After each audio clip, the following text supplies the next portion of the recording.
Hello and welcome everyone. It's Rebecca Davison, intuitive coach and mentor and founder of Find Your Bliss. Welcome to day 3 of your Ego Detox Soul Energizer series. It's exciting to be here with you. What I'd like to talk to you about today is loving yourself through conflict and what that means. You know, it happens in life. We end up having altercations or disagreements with others. So these are some intuitive tweaks that can help you when you're in a conflict. First and foremost, I think what happens is for sensitive and intuitive people when they're in a conflict is they can feel very invaded by the other person's energy very quickly. So one thing that you can do in regards to kind of keeping your own equilibrium a little bit is if you're feeling like your emotions are becoming heightened or there is a conflict taking place, is to imagine that you have swallowed the sun.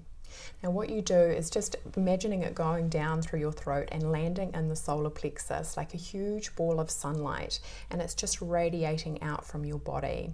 So what that does is first and foremost is it kind of creates a feeling of safety. Like sunlight of course is warm, we love being in the sun, so you're radiating out an energy which is essentially saying to the other person, let's just keep that energy back a wee bit. It's creating a little bit of distance, it's helping you to feel safe, it's creating warmth. So really being in a situation where you're just allowing yourself to kind of move the other energy back so you can be in your own energy and continue to be in a space where you can show up and feel safe and okay to be there. The other thing that often happens in a conflict is we get activated by fear. Fear often that we're not being heard or received by the other person. You know, that there's the energy that comes up of defensiveness. So one really important thing to do and to be aware of if you're in a conflict is allow the other person to finish speaking. You know, if we're in a conflict, there is a tendency to jump in on top of each other, which just exacerbates the energy in regards to the conflict. So really allowing a little bit of space again around the other person, what it is that they're expressing, even if it's something that you're not in agreement with or is displeasing to hear, but really being in that energy of allowing that person to speak, and then also obviously having the opportunity to speak your truth in the moment.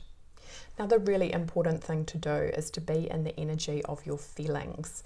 Now often it's quite diffusing to actually speak to what you're experiencing in your body, perhaps even saying, you know, my shoulders feel really tense, or I can feel my heart beating really fast, which is a fact, you know, it's a true experience as you know it.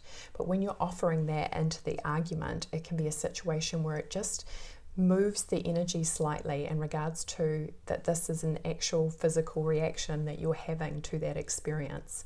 Just kind of takes the edge off and helps the other person to realize that you're having a physical reaction to what is occurring, and helps to shift that energy a wee bit. The other thing that can be really important in a conflict is not go into defensiveness. You know, often what happens is the heart wall will come up. We will go into the energy of wanting to protect ourselves, which of course creates disconnection. You know, you immediately feel when you've gone into defensiveness, often the argument can be shut down at that point, and it creates the disconnection. So if you can, bringing your awareness to the heart space and asking the heart to remain open. You must remember that the heart is incredibly intelligent and it's incredibly strong. You know, the word courage comes from the French word cœur, which means heart. So recognizing that strength and courage come from the heart, it's very powerful, and it is possible to remain open-hearted if you're even in the middle of a conflict. And the other person will feel that too. So if you're in a circumstance where you're feeling very threatened, if you can remain open-hearted and focus on the love between you, again, you can take that to intuitively tweak it a little bit, that the connection between you is more important than the ego wanting to be right. So again, focusing on that heart space. So that's just a few intuitive tweaks in regards to showing up in conflicts. Conflicts will occur. So if you have some tools that you can use when you're in conflict, again, imagining that you're swallowing the sun, so you're just creating a little bit more space, being in the energy of open-heartedness and being connected to that, being in the energy of speaking to how you're actually feeling, and also allowing the space for that other person to finish what it is that they're saying, so you have the opportunity to do the same.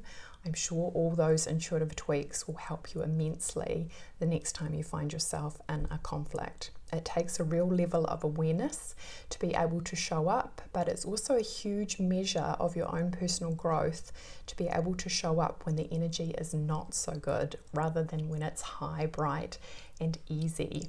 So recognizing and supporting yourself through conflict is really important. Okay, so that's it for today. Sending you lots of love and light. Thank you so much for being here. If you'd like to join the conversation and share your experiences and what your thoughts are, please join us on the Facebook page, which is facebook.com/findyourblissnow. I'd love to hear what your thoughts and comments are and how you can use these tools and tweaks in your everyday life. Sending you lots of love and light. Bye for now.